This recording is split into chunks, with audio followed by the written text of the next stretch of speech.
درود و وقت بخیر. من مرتضی صمدیان هستم، مشاور سامانه مدیریت پروژه مایکروسافت. این ویدیو سومین و آخرین ویدیو از سری آموزش نصب سامانه مدیریت پروژه مایکروسافت نسخه 2016 هستش. در دو ویدیوی قبلی ما اومدیم و سکوئل سرور و شیرپوینت سرور رو نصب کردیم. در این ویدیو میخوایم تنظیمات لازم رو انجام بدیم و سایت های مربوط به شیرپوینت و پراجکت سرور یا PWA رو ایجاد بکنیم. در گام اول ما باید ویزارد شیرپوینت رو اجرا بکنیم. این ویزارد رو شما میتونید در همون سرور اپلیکیشن یا وب خودتون پیدا کنید، جایی که شیرپوینت رو توش نصب کرده بودین. اون رو ران از ادمینش بکنید تا این ویزارد برای بار اول اجرا بشه.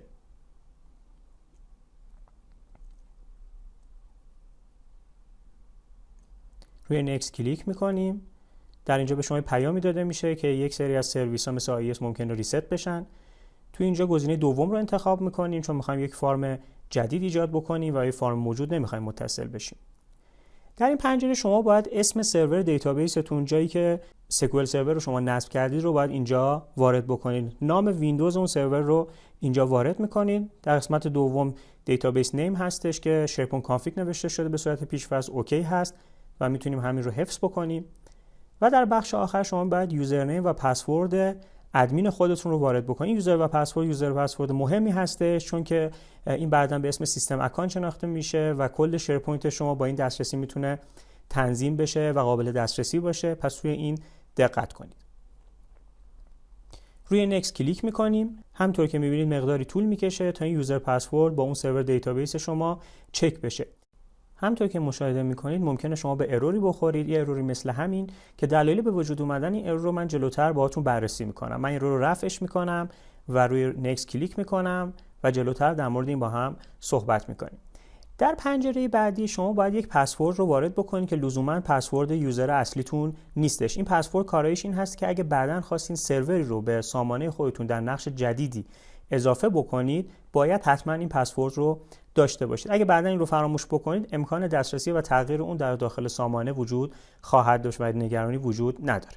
در این بخش شما باید نقش سرور خودتون رو مشخص بکنید. اگه همه سرویس ها مثل حالتی که من دارم کار میکنم روی یک سرور هستش، شما میتونید از گزینه سینگل سرور فارم استفاده بکنید که همه سرویس های شیرپوینت داخل یک ویندوز در واقع داره هاست میشه و کار میکنه. اما در صورتی که بعداً علاقه دارین که سروری رو در رول جدیدی به این سامانه اضافه کنید میتونید گزینه کاستوم کلیک بکنید. فرقی نداره، رو هر دو حالت عین هم خواهند بود و میتونید بعد روی نکست کلیک بکنیم و جلو بریم. در اینجا باید حتما یک پورتی رو وارد بکنید که اگه وارد نکنید خوش پیش‌فرض یه عددی رو زده.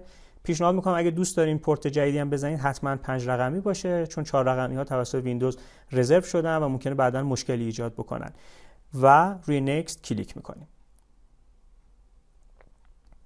در این صفحه شما میتونید خلاصی از تنظیماتی که انجام دادین رو ببینید، مثل اینکه دیتابیس سرورتون چی هستش، اسم دیتابیسی که تنظیمات شیرپوینت داخلش ذخیره میشه چی هست و از همه مهمتر آدرس سایت سنترال ادمینتون که میتونید رو مشاهده بکنید و بر روی نکست کلیک میکنید.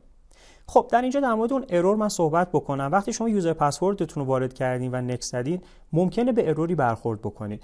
اون ارور میتونه دلایل مختلفی باشه، از جمله اینکه یوزر پسورد رو اشتباه وارد کرده باشین که این احتمال وجود داره، ولی دلایل مهمتری هم هست. از جمله اینکه ممکنه این یوزر پسوردی که شما استفاده کردین روی سرور دیتابیستون دسترسی نداشته باشه، در واقع به انجین دیتابیس شما دسترسی نداشته باشه.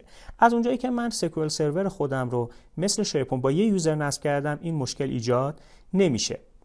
اما در صورتی که شما از یوزرهای متفاوتی استفاده بکنید ممکنه این مشکل ایجاد بشه. در این حالت شما باید به سرور سکوئل سرور خودتون مراجعه بکنید و تو قسمت امنیت اسکیول سرور به یوزر خودتون دسترسی SA یا سیس ادمین بدید و در این صورت به این مشکل برنمیخورید.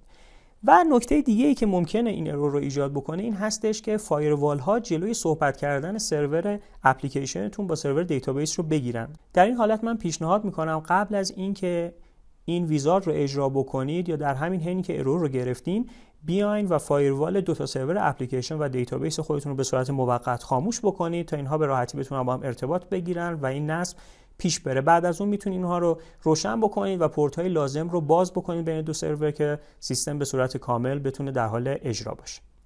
خب ما همچنان صبر میکنیم تا ویزاردمون اجرا بشه و به پایان برسه.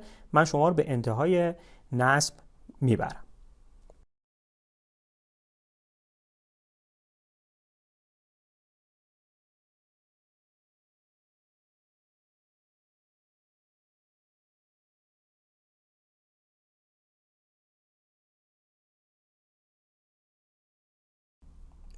همطور که می‌بینید نصب ما با موفقیت انجام شد و به پایان رسید و شیرپوینت ما الان نصب شده. ما روی فینیش کلیک می‌کنیم و به صورت خودکار آی باز میشه و ما به سایت سنترال ادمنستریشن میریم و میتونیم یوزر پسورد خودمون رو وارد کنیم و تنظیمات خودمون رو آغاز بکنیم. توجه بفرمایید که هر وقتی که شما یه پکیجی روی شیرپوینت نصب کردید، از جمله لنگویج پک یا بسته زبانی، شما مجبورید که این ویزارد رو اجرا بکنید.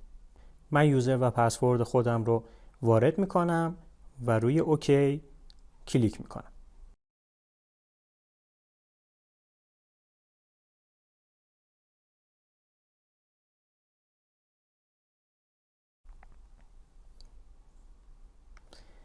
در اینجا روی نو کلیک میکنم و اوکی میکنم.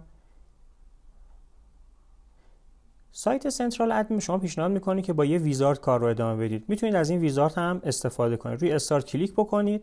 اینجا یوزر خودتون رو میتونید مشخص بکنید و سرویس هایی که میخواید توی شیرپوینت خودتون ازش استفاده بکنید. اجباری نیست که همه اونها تیک خورده باشن، فقط اونهایی که لازم هستن رو تیک میزنیم. من در ابتدا از شیرپوینت میخوام که از یوزر ادمین خودم استفاده بکنه و تیک اون سرویس اپلیکیشن هایی که بهشون نیاز ندارم رو برمیدارم و کار رو ادامه میدم.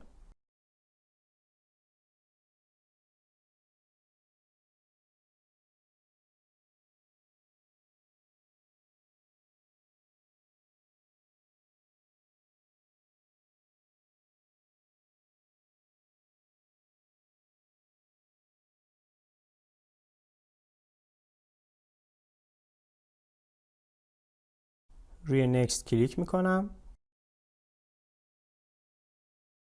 مقدار زمانی طول میکشه تا تنظیمات توسط شیرپوینت انجام بشه و شما بعد به صفحه ایجاد سایت کالکشن جدید منتقل میشید. در اینجا میتونید یک اسمی رو و آدرسی رو برای اولین سایت خودتون ایجاد بکنید.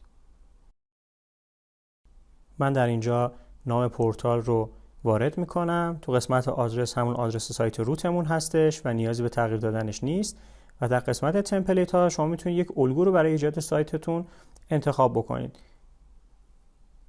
که من همون گزینه تیم سایت رو انتخاب میکنم و روی اوکی کلیک میکنم. خب اولین سایت شیرپوینتی ما ایجاد شد. برای ادامه این نصب و تنظیمات ما باید یک سری کامند رو وارد بکنیم. محل وارد کردن این کامنت ها جایی هست به اسم شیرپوینت 2016 منیجمنت شل که من این رو کلیک میکنم، روی مور و ران از ادمین میکنمش تا این پنجره باز بشه. شما باید یک سری از کامنت ها رو اینجا وارد بکنید.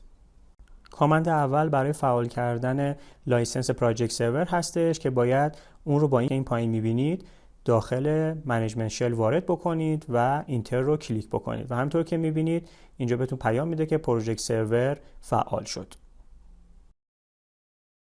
کامند بعدی برای ایجاد کردن یک کانتنت دیتابیس هستش که توسط ما یه دیتابیسی درست میکنیم که اطلاعات پراجکت سرور یا همون سایت PWA مون داخل اون ریخته بشه. برای زدن این کامند شما 3 تا اطلاعات ورودی میخواین. اول اسم اون دیتابیستون هست که میخواین ایجاد بشه که قسمت اول هستش. در قسمت دوم اسم سرور دیتابیستون رو میگین که باید مشخص باشه، همون جایی هست که سکوئل سرورتون رو نصب کردین و در گام سوم شما باید بگین که اسم اون وب اپلیکیشنتون چی هستش که اگه به صورت پیش‌فرض شیرپوینت رو با همون ویزارد نصب کرده باشین شیرپوینت -80 هست که اینجا این رو مشاهده میکنین. این اطلاعات رو بسته به شرایط خودتون تغییر بدید و کامند رو اجرا بکنید و همینطور که میبینید کامند با موفقیت اجرا شد و پیام موفقیت اون نمایش داده میشه.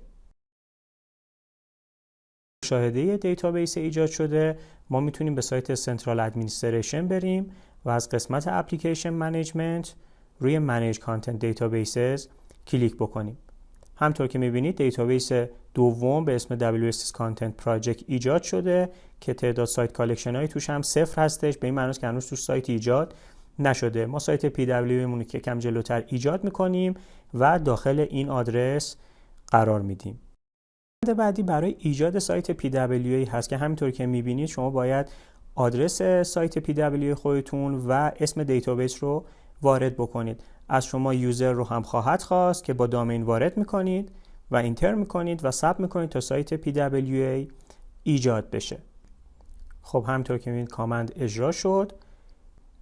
من مرورگر رو باز میکنم و آدرس رو اینجا وارد میکنم و رفرش میکنم و همینطور که میبینید سایت PWA شما در این آدرس ایجاد شده، ولی هنوز کامل نیست و قسمت‌هایی از اون کار نمیکنه. به خاطر این هستش که فیچر پراجکت سرور فعال نشده. فعال کردن فیچر پراجکت سرور در سایتی که ایجاد کردین، آدرس سایت رو توی این کامند وارد میکنید و اینتر میزنید و کمی صبر میکنید. این فیچرها فعال میشن و بعد از اون سایت ما به صورت کامل فعال میشه. کامند اجرا شد. ما به سایت خودمون برمیگردیم تا نتیجه فعال شدن فیچر رو ببینیم. من سایت رو رفرش میکنم و همینطور که میبینید سایت PWA ما به صورت کامل باز شد. برای مثال به قسمت پراجکتس میرم و اینجا همینطور که میبینید میتونید پروژه جدیدی اضافه بکنید، تایملاین لود میشه و همه چیز به صورت درست کار میکنه. به قسمت PWA setting میریم و اینجا میبینیم که ستینگ های مربوط به سایت PWA به صورت کامل هستن غیر از بخش سکیوریتی. برای اینکه امنیت سایت رو ما در کنترل خودمون بگیریم و بتونیم گروه های امنیتی و یوزرها رو ایجاد بکنیم، باید یک کامند دیگه هم اجرا بکنیم. من کامند رو اینجا وارد میکنم.